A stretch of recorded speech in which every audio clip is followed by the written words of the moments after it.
Big boss season 9లో 10వ వారం ఎలిమినేషన్లో భాగంగా డబుల్ ఎలిమినేషన్ జరిగింది. ముఖ్యంగా నిఖిల్ అండ్ అలాగే గౌరవ్ వీళ్ళిద్దరూ కూడా బిగ్ బాస్ హౌస్లో తన ప్రయాణాన్ని ముగించుకొని బయటకు వచ్చేసారు. ఇక ముందుగా నిఖిల్ని ఎలిమినేషన్ చేసిన తర్వాత ఆయన్ని బిగ్ బాస్ బజలో కూర్చోబెట్టారని చెప్పాలి. ఇక ఇందులో భాగంగా అయితే శివాజీ అయితే నిఖిల్ మీద ప్రశ్నల వర్షం కురిపించాడని చెప్పుకోవాలి. ఇక అసలు విషయానికి వచ్చేస్తే, ఏం నిఖిల్ ఇంత త్వరగా బయటకు వచ్చేస్తాను నువ్వు ఎక్స్పెక్ట్ చేసావా అంటే, లేదు సార్ అసలు ఎక్స్పెక్ట్ చేయలేదు సార్ అంటూ చెప్తున్నాడు. నేను ఫిజికల్గా టాస్క్లు బాగానే ఆడాను అంటే ఎక్కడ బెర్స్ కొట్టింది అనేది నాకు అర్థం కాలేదు. ముఖ్యంగా నాకు ఇంత ఓటింగ్ అనేది జరగలేదు అంటే నేను నమ్మలేకపోతున్నాను. కానీ ఒకే ఒక్క వారం ఉండున్నా బాగుండును, ఎందుకంటే నా ఫ్యామిలీ మెంబర్స్ హౌస్లోకి వచ్చి ఉండేవాళ్ళంటూ ఫీల్ అవుతున్నాడు.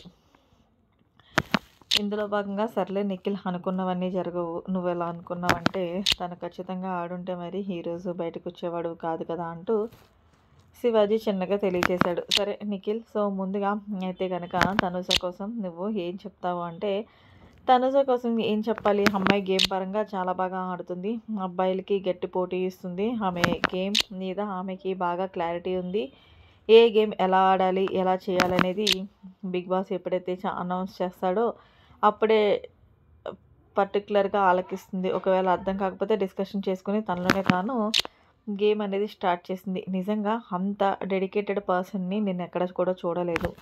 కానీ ఒకే ఒక్క విషయంలో నాకు తనుగా నచ్చదు. ఏంటి అంటే, ఎవరైనా ఆమెకి ఒకవేళ సపోర్ట్ చేయకపోతే ఖచ్చితంగా వాళ్ళని హేట్ చేస్తూ ఉంటుంది.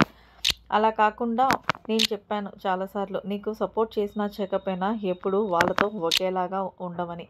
సో ఆమె అందరిలా కాకుండా బయట పడిపోతుంది త్వరగా అంటూ బిగ్ బాస్ బజ్లో తనుజ కోసం చెప్పుకొచ్చాడు. అండ్ అలాగే తనుజకి విన్నర్ అయ్యే క్వాలిటీస్ కూడా ఉన్నాయి అంటూ మాట్లాడాడు.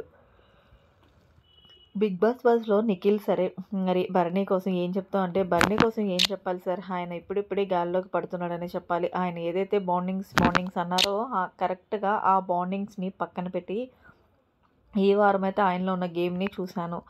ముఖ్యంగా ఆయన బ్యాడ్ అవ్వడానికి కారణం తనుజ కాదు దివ్యానే. ప్రతి చిన్నదానికి కూడా అలుగుతూ ఉంటుంది. ఆయన పట్టించుకోకపోయినా సరే ఆయన దగ్గరికి వచ్చి ఆయన గేమ్ చెడదొబ్బుతూ ఉంటుంది. సో బర్నీ గారు ఈ వారం ఎలాగైతే గేమ్ ఆడారో అలాగే ఆడితే టాప్ 5లో ఖచ్చితంగా ఉంటారు అంటూ చెప్పుకొచ్చింది. బట్ ఇమాన్యుయల్ గురించి ఏం చెప్తావు అంటే, ఇమాన్యుయల్ గేమ్ వేసి చాలా బాగా ఆడతాడు, కానీ ఫుల్ కామెడీ చేస్తాడు అబ్బా హౌస్లో. నిజంగా ఇమాన్యుయల్ చూస్తున్నంతసేపు కూడా నాకు ఒక బ్రదర్ లాగా అనిపిస్తాడు. ఎందుకంటే హౌస్లో ఉండే వాళ్ళందరి పట్ల ప్రేమాభిమానాలతో బాగానే ఉంటాడు. సో ఇమాన్యుయల్ గేమ్ పరంగా కానీ టాస్కుల పరంగా కానీ బాగా అంటే చాలా బాగా ఆడతాడు. తనకి రన్నర్ అయ్యే అవకాశం ఉంది అంటూ బిగ్ బాస్ బజ్లో పేర్కొన్నాడు నిఖిల్. అయితే శివాజీ టాప్ 5లో ఎవరుంటారో పెట్టేసి వెళ్ళండి అంటే, ముందుగా తనూజ, ఇమాన్యుయల్, భరణి, డెమాన్ పవన్, అలాగే పవన్ కళ్యాణ్. ఖచ్చితంగా ఆడియన్స్ ఎవరినైతే ఫిక్స్ అయ్యారో వాళ్ళనే మొత్తానికి టాప్ 5లో పెట్టాడు నిఖిల్. మరి బిగ్ బాస్ బజ్లో నిఖిల్ మాట్లాడిన మాటలు మీకు ఎలా అనిపించాయి అనేది కామెంట్ సెక్షన్లో తెలియచేయండి. మరి నీ లేటెస్ట్ అప్డేట్స్ కోసం మన ఛానల్ సబ్స్క్రైబ్ చేసుకోండి. Thanks for watching. Bye, have a nice day.